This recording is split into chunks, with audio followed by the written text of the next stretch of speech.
What's going on, guys? Mission Impossible: The Final Reckoning has been out for a few days, so we're going to be doing a full spoiler discussion of the movie and a little bit of a spoiler discussion of the whole franchise in general. We're also going to be doing a ranking of all 8 Mission Impossible movies. So if you're not seeing Final Reckoning or maybe any of these movies, just a reminder, this is going to be a full spoiler discussion. That being said, let's dive in.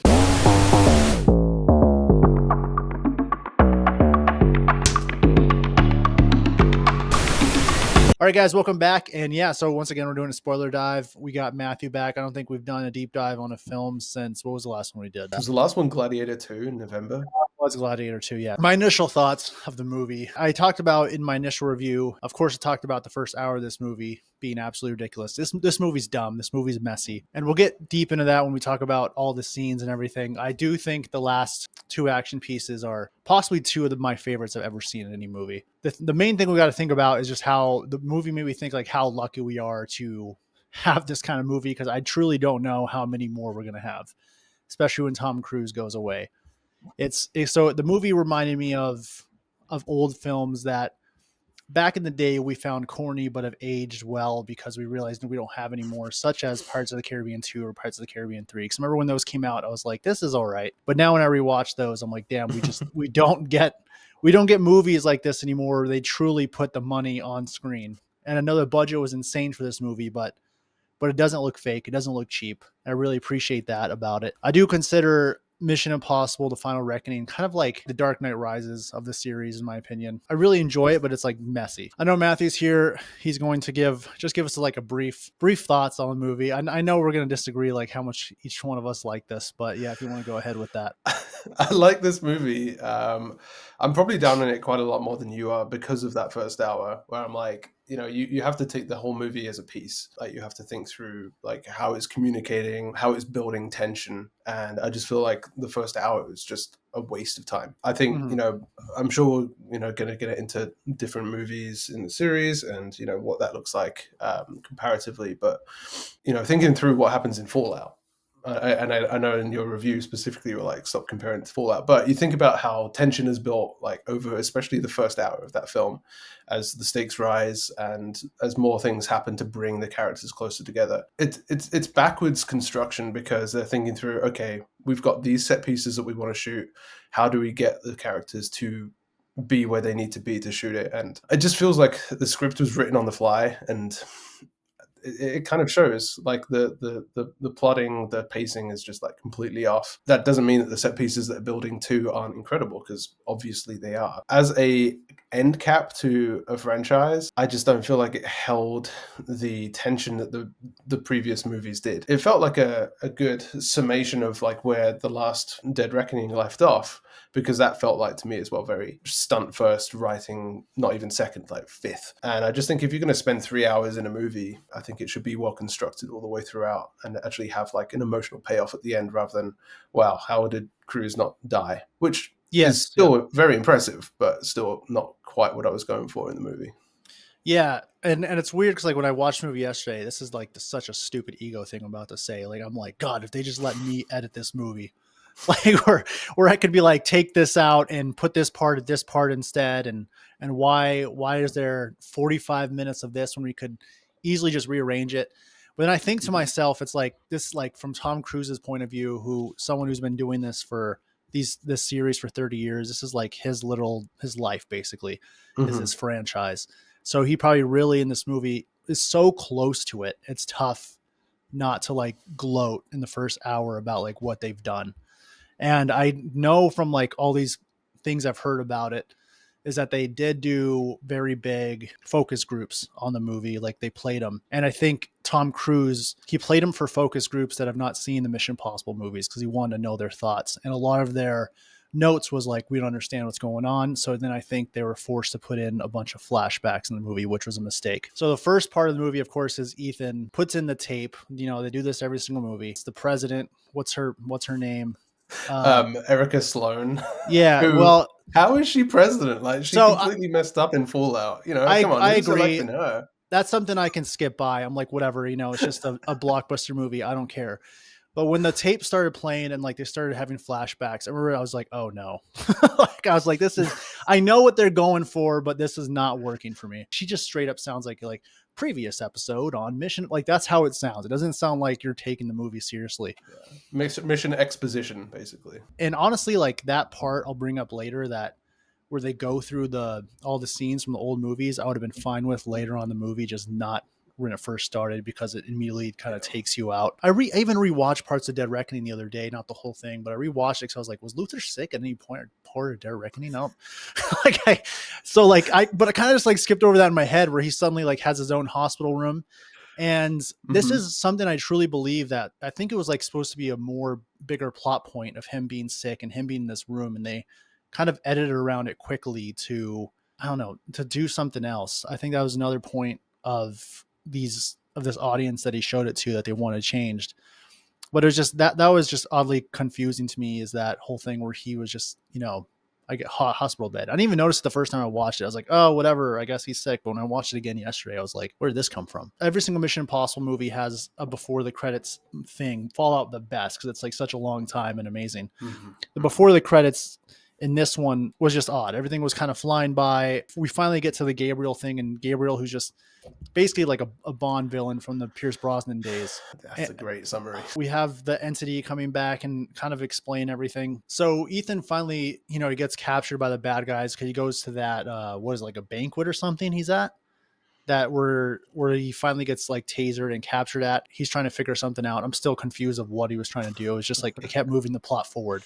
So him and Grace get tasered. They wake up chained up, an excuse for, Ethan have his shirt off. And this is like when Gabriel first appears again, and Ethan heard chained up, and he does the whole thing where he bites the fake thing and breaks out of it. Cool, whatever. Him and Grace have like a really weird exchange before the credits. And I was like, that's a really awkward place to put the intro credits. So from there on, we go straight to him running, going after Luther, because he figures out Luther's supposed to die. And I think it's so odd, because like this guy's such a good character. This is one of the parts where I was like, I could edit this better, because Luther's such a great character, and I don't think a single person cared he died in this movie. This was the second straight movie one of my favorite characters died, and like I felt nothing. Because we had Rebecca Ferguson in the last one, and then we had Luther in this one, where Gabriel killed both of them, and I was like, okay, Yeah. It's just empty at that point. And also, like, I think one thing you're skipping over as well is like the discovery of the rabbit's foot as part of I do have that in my notes here. that sums up like a lot of what is problematic with this film for me, which is like retconning of like old movie IP that's just like pulled out of thin air, it feels like. Because like in Mission Impossible 3, it's like the rabbit's foot is this like bio weapon. They get it from like a Chinese maybe it's COVID, who knows? They get it from this like bio lab, and all of a sudden now it's just like, no, it's actually part of an AI entity. There's a couple other things I'm sure we'll get to, like especially when they actually get to the island off Alaska. So much of this film just feels like, oh, people will recognize this thing from a previous film. Let's throw that in as like a reference. And then at the same time, like doing what you're doing with Rebecca Ferguson in the previous film, Luther in this film, where it's like the things that actually should matter end up feeling completely flat, because they just sort of like get taken care of outside of the main plot. And it's almost like they're trying to do one thing of like servicing the legacy of the films, but then also like completely shooting themselves in the foot by just sidelining these like incredible characters they've developed over the years. So it's very strange. I like tying it back. I just don't think they tied it back correctly. No. Like, I feel like if it was more serious tone and halfway through the movie, Ethan somehow figured out like, oh, if I wouldn't have captured the rabbit's foot, this would have never happened. Would have been cool. But like randomly Gabriel just like dumping that on us, like, oh yeah, that time you captured the rabbit's foot. And so that was, it just felt random for sure. But again, I do like them tying it back to that. But yeah, there was 10 times they like tie different characters or different objects back to previous films. And I was like, if you only chose like one or two of them, would have been a lot better. Because after Luther dies and it caves in, he turns himself in. And of course, then we go to the plane scene where Briggs turns out he's what's-his-face's son. And I was just like, my eyes rolled to the back of my skull. And it felt like every single 5 minutes we were just like tying to another film at this point. And I was just, I remember I was just thinking, just like, what, can we just stop? Can we focus on this movie? Well, it's the same thing with the CIA analyst, like Donlow, who was like exiled there in like a previous film. Like I think that was all the way back in 1 as well, wasn't it? Donlow was in the first film. And all of a sudden he's just like on this random island that just happens to be where the Yeah. Sevastopol is. I'm like, come on, guys. Yeah, for some reason he was the one I liked. Like I liked. Well, I at first I wasn't when he first popped up. I was like, oh, not another one. But the fact they made him an integral part of the story, I liked, and especially when he gives the speech of like, I ended up, I mean, the theme they're going for of like bad things can happen to you, but it can turn out for the best. I was like, okay, that's fine. So it's him finding his It's wife. better than Shea Wiggins, like just being completely shoehorned in as Phelps's like son. Like, come on. Yeah, and I would have been more understandable if it's like, yeah, I'm on a. The reason I'm here is because I made sure I was here because I'm on a vengeance thing. He's like, no, it's not because of vengeance. It's because I don't like the way you do things. And I was like, what? Great, thanks. So there's that. They get after they get from the plane, they go to the B-list general star room where we got all these, kind of famous but not famous actors. We've got the one guy after he, made his kids all kill themselves from wrestling. He decides to become a general in like and we've got, Offerman who's in there. This one's a circle jerk of like Tom Cruise. Yeah. It seems like they all practice this beforehand. Like, I'm going to say this sentence and you're going to finish this sentence for me. That was odd because there's like, oh, he did this and he's done this and he's done this. And I was like, oh, Right. God, please make Thanks this for stop. the plot summaries. We've already watched those films. And the camera angles were weird. They're like tilted close up of their face. I think he was trying to do a nod to the first one because the first film did that. Like yeah, like De Palma had tons of Dutch angles, and they were doing that in in Dead Reckoning as well. Like when they're on the sub at the beginning of the movie, it's like everything's like shifted like 30 degrees. It was very much in tone with that for sure. So Tom Cruise is trying to explain what he has to do, and everyone's like, "Oh no!" And I'm like thinking to myself, I'm like, "Hey guys, with what this guy has done the last 30 years, just let him do whatever he has to do." Like why? Like, why are people always combating this guy? Like every single movie, the government's like, this guy's a rogue. This guy's this. This guy does the most insane shit. Just no one as on the planet Earth of history of humans can do what Ethan Hunt has done. Just let him do it. So then, of course, the president lets him go. He thinks he's getting arrested. She is like, no. Here's a full helicopter and a full $35 billion aircraft carrier for yourself. She's like, I hate to do this to you, Cruise, but I've got to promote you. Yes. So Tom Cruise gets on the aircraft carrier.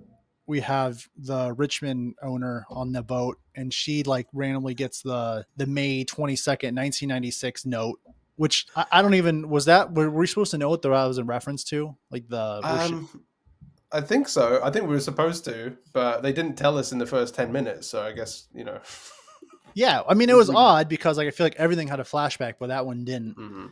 And instead of the president just being like, give him the boat, this is an order, else we all die, she's like, here's a puzzle, May 22nd, 1996. So of course, Tom Cruise and this woman have to go back and forth again, where he's like, I need control of everything. And she's like, why? And then he's like, oh, because of this. And she's like, but why? And he's like, because of this. And she's like, but what if? And it's just like, just let him do what he has to do. And finally agrees, gets on those two badass flying helicopter plane things. I don't even know what those are called in the military. No idea. Incredible looking things. Like that's one thing that this does well is like it sets up the gadgetry and the stunt work and the visuals excellently. It's just like it's being held together by duct tape though.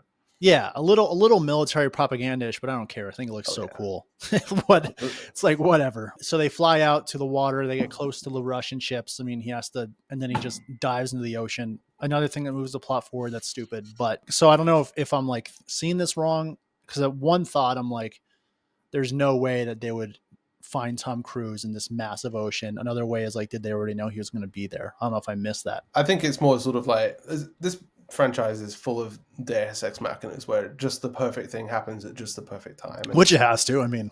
Which it has to, obviously. But it's like, it takes the place of tension in that sense. Because like, I don't feel like in this film or like the previous one, there's any threat to Ethan Hunt ever, which has not been the case in other films where there has been like credible threat. It never feels like he's never going to get out of it. And you never feel like, oh, he's actually cooked, especially at this point in the film where it's like halfway through. It's like, they're not going to kill him halfway through. So something's going to happen. And then it does. It's just, yeah, they sort of like set themselves up for failure in that sense, in my opinion. That's actually been a critique I've had of every Mission Impossible, the whole franchise. I've never felt danger for him. And actually, that's not only Mission Impossible. I feel like that's every Tom Cruise movie. Yeah. And I think he'll purposely do that. He's very big on like the classic action film where it's like the hero is the hero. He doesn't believe in like the current day like flawed hero. He believes in like the old school, you Right. know. He's like essentially his own version of Captain America, basically. So he finally gets down to the submarine where he finds Milchick, and I loved Milchick. I wish we had more of this guy in this movie. I actually really liked his character Yeah. because he was finally the first guy that was like not like combating Ethan Hunt. He was finally like, you know, oh, you find the right guy I'll to poke work the with bear. you. And they're down there. Meanwhile, we have the island that the other characters are on, which that's when the Mission Impossible 1 guy appears. William Dunlow, yeah. This was another part where I was like, action seemed kind of forced in. Like there was like Russian like guards there or something, which was Yeah. really Out of random. nowhere.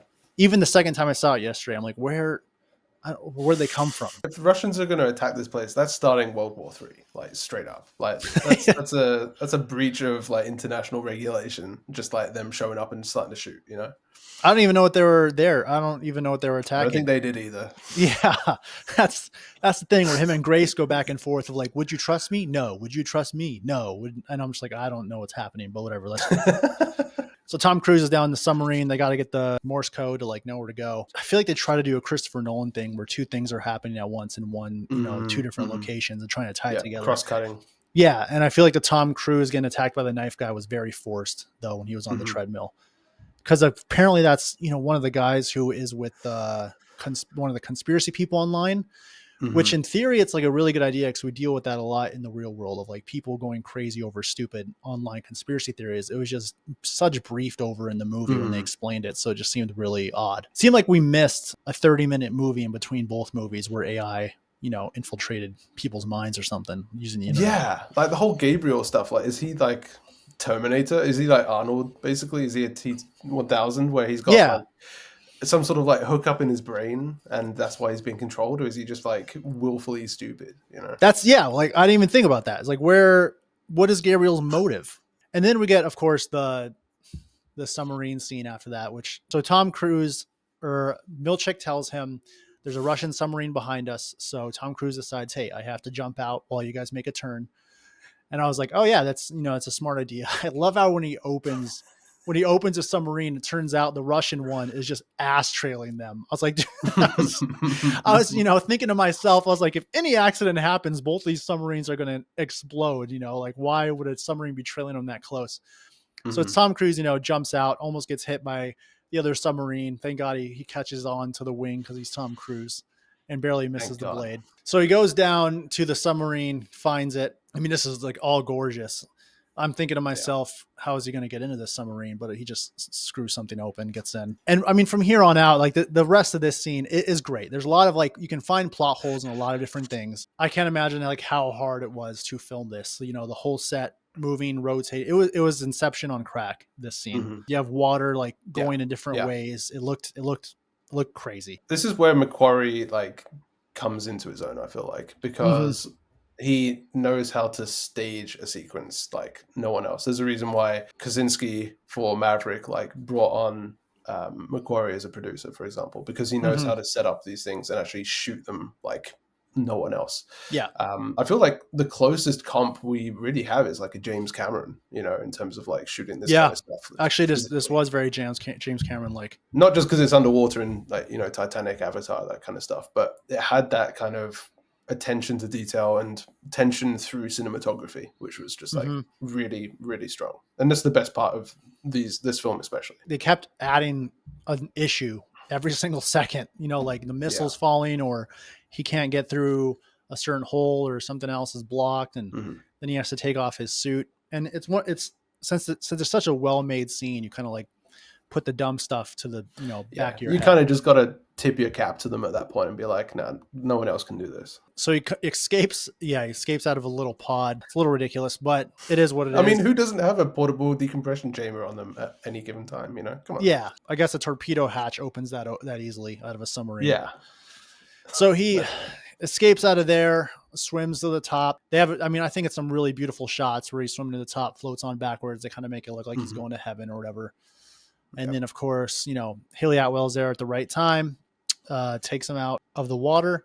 They have that really awkward CPR scene. It's like, Are they like cuddling or are they not cuddling? I can't tell. Yeah, I mean, I guess like in your mind during that time, you'd be like, I'm attracted to her, but at the same time, the world's gonna end, so I'm not Hmm. thinking about this. From there, we have a more kind of exposition scene on a plane with Benji, Haley, Tom Cruise, the other agent guy. I don't know where he came from, and the girl from the Dead Reckoning. What's her name? She's in the Guardians of the Galaxy movies. Oh, Paris, Yes. yeah, Clem Pomenteef, Pom Clementeef, one of the two. So then they go out to South Africa with the final showdown with the amazing Gabriel. I mean, there's tropes in this scene. We've got the nuclear bomb that's going to go off. We have Classic. Philip's son who shows up. This has been every Mission Impossible movie, so whatever. It's just like, hey, tell a villain like maybe not to give Tom Cruise this much time with a bomb. He seems to win every time. All But I right. get Why is it yeah. 20-minute countdown? Why can't you just in like 2 minutes? Well, I mean, these guys got to get away too, I guess. So we have the trope, of course, of Benji getting shot. And he's like, I'm not going to tell anyone until the camera cuts to me and I show that there's blood. I mean, whatever, typical thing, Yeah. but old school action movie. Tom Cruise goes chasing through the tunnels after Gabriel. And I remember when Gabriel gets on that plane, I thought to myself, I was like, this will ruin the whole movie if Tom Cruise runs this plane down. I was like, I'm like, this is going to stretch it. So I feel like the whole time, like we're getting the one thing I thought about this movie is it gets so close to being Fast and Furious, but doesn't get there. So that's good. I had Fast and Furious in my head, like especially like the last stretch of this film. It didn't. I don't think it reached it, but I did think like It got close. it got close. So if he would have ran down the plane, I would have been like, oh no. But then there's another plane that comes behind him, gets onto that one. And luckily, again, I only saw like 5 seconds of the trailer, so I had not seen a single clip from this plane stuff. So to me, it was amazing. I was into it the whole time. I even actually saw the trailer afterwards, and I don't think the trailer did this scene justice at all. I think it's the craziest stunt ever put to film, in my opinion, ever. Even if Tom Cruise wasn't hanging from the plane, the fact that planes were flying through these canyons is a crazy stunt. The only downfall of this is he's going after someone I don't care about. Yeah. If it was like, say, for example, we flip things and, Walker from Fallout was still alive and he's going after Walker in that biplane, that's all of a sudden takes on so much like more weight and you actually care so much more. So I think, tying it to a really bad villain, just like it didn't let the stunt down because it's still a one of one insane thing that they managed to produce and shoot, which probably took up like most of the budget and the production timing as well, and it shows because it's just insane. But yeah, if you just sort of like enjoy it in a vacuum, it's great, but as like part of the film, it's like I don't care about Gabriel. Like all I'm here to do is just watch Tom Cruise do his thing, and that's that's enough, honestly. When Dead Reckoning came out and I saw it, I truly believe like Gabriel was just a vehicle to get back to Solomon Lane. Like he was just gonna, and Lane was gonna kill him. That's honestly what I thought. Because Solomon Lane, he got arrested in Fallout, so I always thought he was gonna return. So I'm surprised he never did. I felt like he was like the perfect, and I thought he was the perfect anti, Ethan Hunt. Because he wasn't like physical and everything. He was more just mental and I feel like Solomon Lane and Entity would have gone together so much better. The plane scene, I thought it was incredible. I was into it the whole time. When Gabriel dies, it's a pretty cheap death. It's not meaningful. It just hits the side of the plane and dies.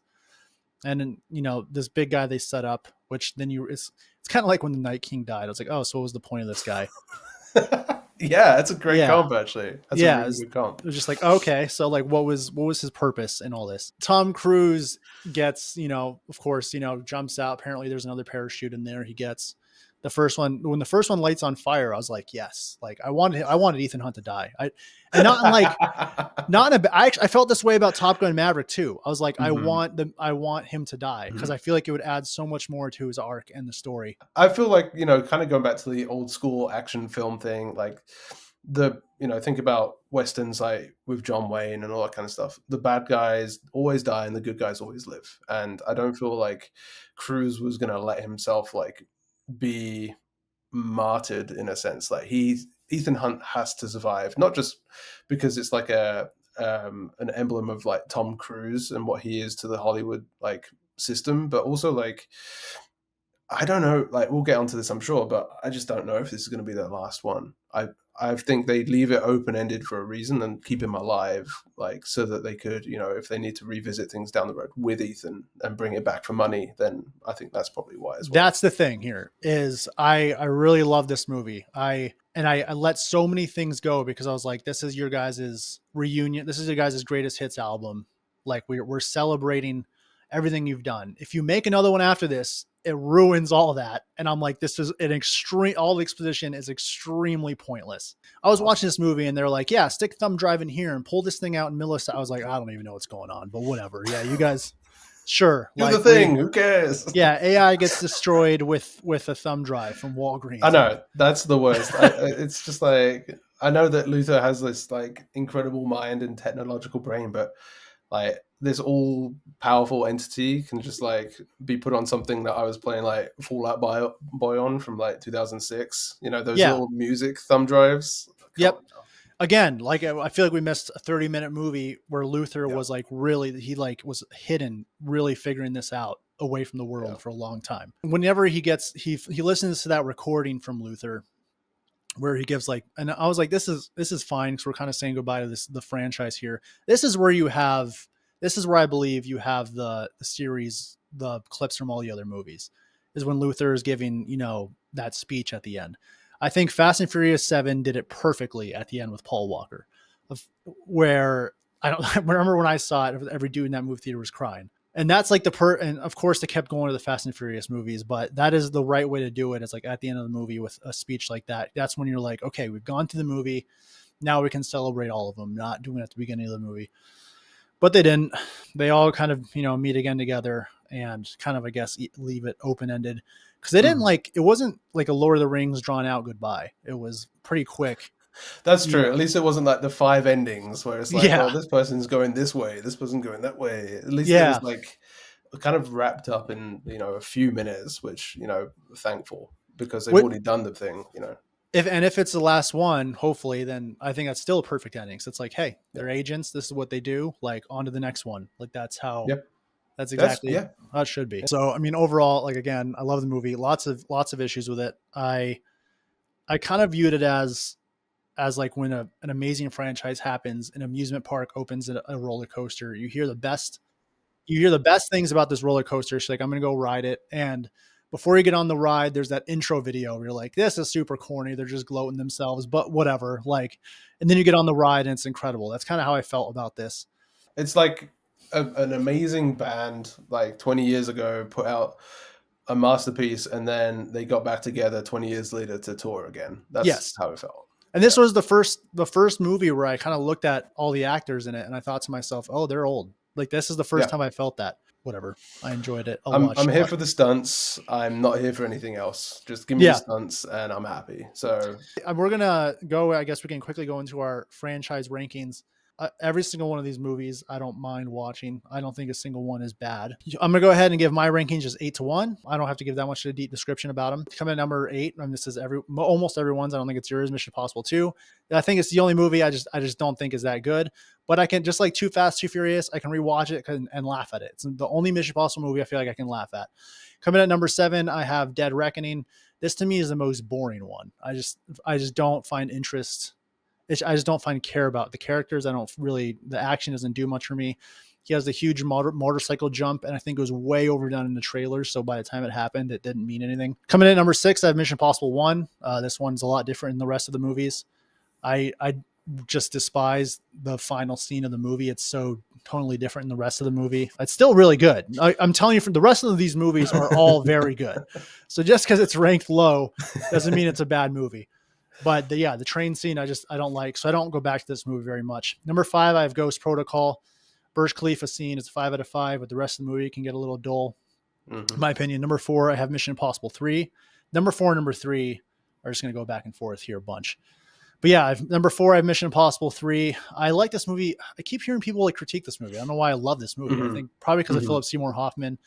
I heard someone else say the other day, this movie looks like it was filmed for TV. That stuck in my head a little bit. I'm like, damn, it kind of is. It's because it's JJ, and he was in that TV era. And I think just the way that his camera work is so shaky and the coloring is off, I feel like it is kind of TV graded, but The I pacing is don't so think good in that's this movie. exactly. I agree. I agree. I think it's like unfairly critiqued. And then at number 3, I have Mission Impossible: Final Reckoning. This is something I find myself. It will be like Top Gun, where if it's ever on TV and the final scene, I will always rewatch it constantly. Then number 2 and number 1, I mean, I've Rogue Nation and Fallout as number 1. I think that's most people's list from what I've seen has at number 2 and number 1. So my number 8 is Dead Reckoning. I think it's pretty bad, honestly. Like even the stunt work, like you were saying, at least in this film, they didn't give too much away in the terms of the biplane chase. But if you've seen the trailer for Dead Reckoning, I feel like you've seen all you need to know. Mission Impossible 2, number 7. Also not a good film, but so ridiculously fun. Like crack a beer open, have fun with that one. Watch the doves fly. It's just so stupid. But number 6 for me is Final Reckoning. I think it's just like it doesn't improve too much on Dead Reckoning, other than the stunts. I think it's retreading a lot of the same problems. So I've kind of like judged it in a vacuum rather than thinking, is this the end of the franchise? I'm just thinking from like a film perspective, like what does it accomplish and how does it accomplish it? And I just don't think it's that strong, especially like in the middle run of Mission Impossible. So Final Reckoning 6, Ghost Protocol 5. This is like before they actually figure out the supporting cast, I feel like. Like Benji's there, but like, you know, Jeremy Renner's kind of in it for a minute, and Paula Patton's pretty bad in this as well. But I mean, the Budge scene is, and honestly, the Kremlin scene is pretty fun. You know, it's like when he whips off the general's outfit and he's got the like the Bruce Springsteen get up underneath. That's fun. Number 4 for me is Mission Impossible 3. I think this is really fun. And honestly, like we start to see Ethan as like a human rather than just like some superhero, essentially. Yeah. And I think like introducing that moral complexity into it is really good. Obviously, like Michelle Monaghan's character comes back in Fallout, and I think that's a good use of callback, for example. Philip Seymour Hoffman, best villain by a country mile. And honestly, like I know there's not much in terms of like stunts, but I feel like it's a really good spy action thriller rather than like just straight up stunt work. So number 3 for me is Rogue Nation. Introduction of Ilsa. The Morocco bike chase scene is just insane. I think it's excellent. A really, really strong film all the way through, I think. Number 2 for me is the original Mission Impossible. And they're kind of like 2A, 2B rather than 2 and 3, in my opinion, because I really enjoy the spy elements of the first one, and Brian De Palma's direction of it is really fun. Fallout is by far the best, in my opinion, because I think it balances the dialogue, it balances the plot, it balances the stakes, and obviously has just like knockout stunt work all the way through. Like I don't think there's a bad set piece in that, and I think it's just the best Fallout. I film. think is top 10 action movie of all time. I think. Yeah, I was about to say, like I think it's top 10 action movie. Maybe even like, you know, you could have it in the conversation of best films of the century, like in the 21st century, honestly. Yeah. I mean, credit to Cruise.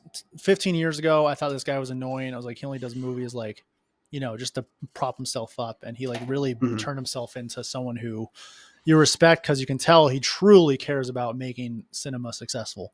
Yeah, thanks guys very much for joining us. Spoiler discussion of Mission Impossible Reckoning, Final Reckoning. Hope you guys enjoyed the movie, and we'll see you next time.